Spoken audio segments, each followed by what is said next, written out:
자, 학생 여러분, 교과서 72쪽 펴시기 바랍니다. 교과서 72쪽에는 강수 현상에 대해서 나와 있습니다.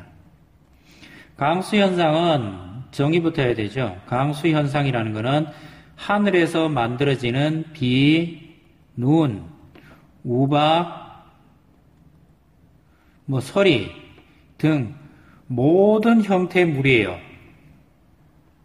모든 형태의 물이에요, 물. 그게 물로 환산될 수 있으면 전부 강수현상입니다.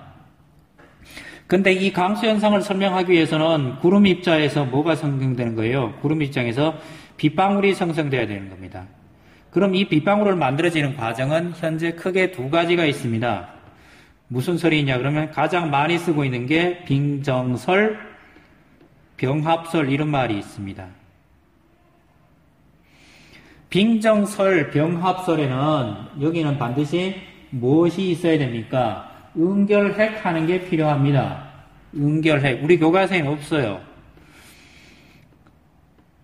구름을 만들 때 구름방울이 그냥 뜩 되는 게 아닙니다. 거기에서는 반드시 뭐가 필요합니까? 응결핵, 수증기가 들러붙어가지고 수증기가 탁 들러붙어서 도망 못 가게 잡아주는 뭔가가 필요해요.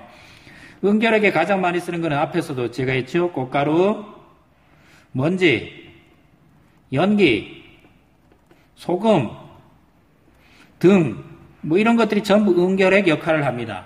이 응결핵이 꽃가루에 이런 꽃가루가 있다 칩시다. 그럼 여기에 꽃가루에 뭐가 들러붙을 거예요? 작은 물방울들이 이렇게 달라붙으면 이놈들이 이제 구름방울이 되고요. 더 나가가지고는 뭔가 되겠죠. 근데 이 녀석들이 계속 모여들어가지고 커요. 커져가지고, 커진다는 얘기는 뭐가 됩니까? 이놈들이 그냥 계속 빗방울 형태로 있을 수 있고요. 이 녀석들이 너무 추워가지고 얼음이 될 수도 있어요.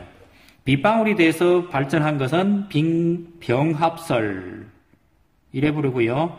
이놈들이 얼음이 돼서 하는 것은 얼음 알갱이 빙정설 이렇게 되는 겁니다. 진행이 이렇게 되는 거예요.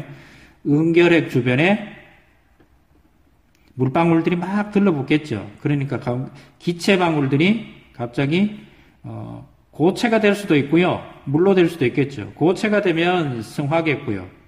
이거는 뭐야 돼요? 얼음이 되는 거죠. 추우니까. 얘가 되는 거는 액화가 되는 거겠죠. 얘는 물이 되겠죠. 그래서 둘이 갈라지게 되는데 가장 큰 차이점은 그림을 제가 그릴게요. 빙정설에는 이런 큰 높은 구름이 만들어지면 빙정설에는 이 가운데 어딘가에는 밑에는 양이더라도 밑에는 기온이 영상의 기온일지라도 이 어딘가에는 0도씨 선이 있어요.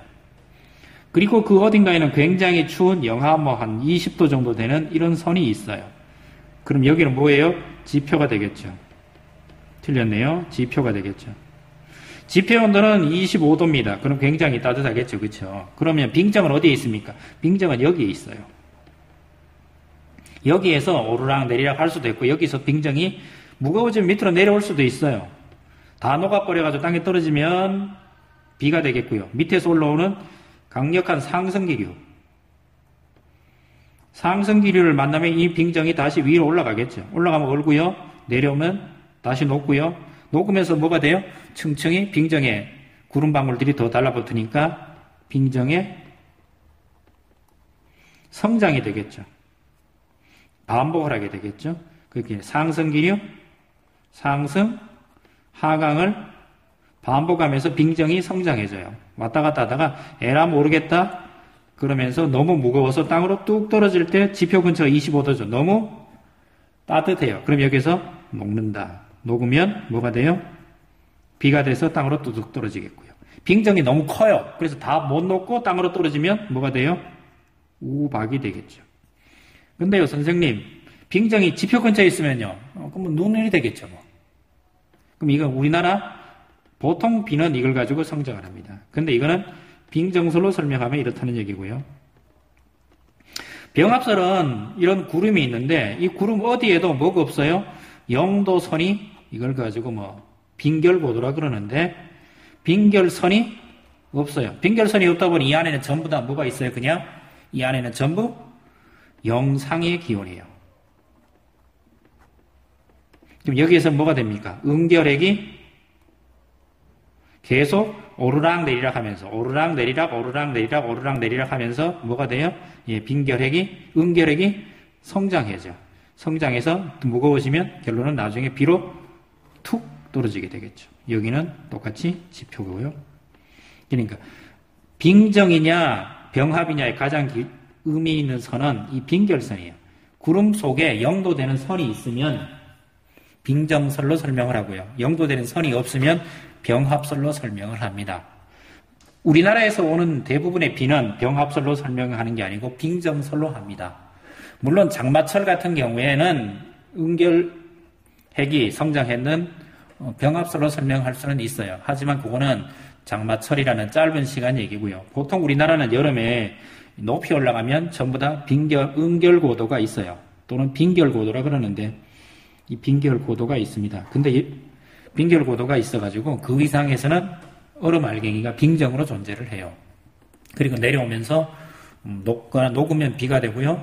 떨어지면서 그냥 얼음 알갱이 자체로 떨어지면 우박이 되고 이런 현상이 생깁니다.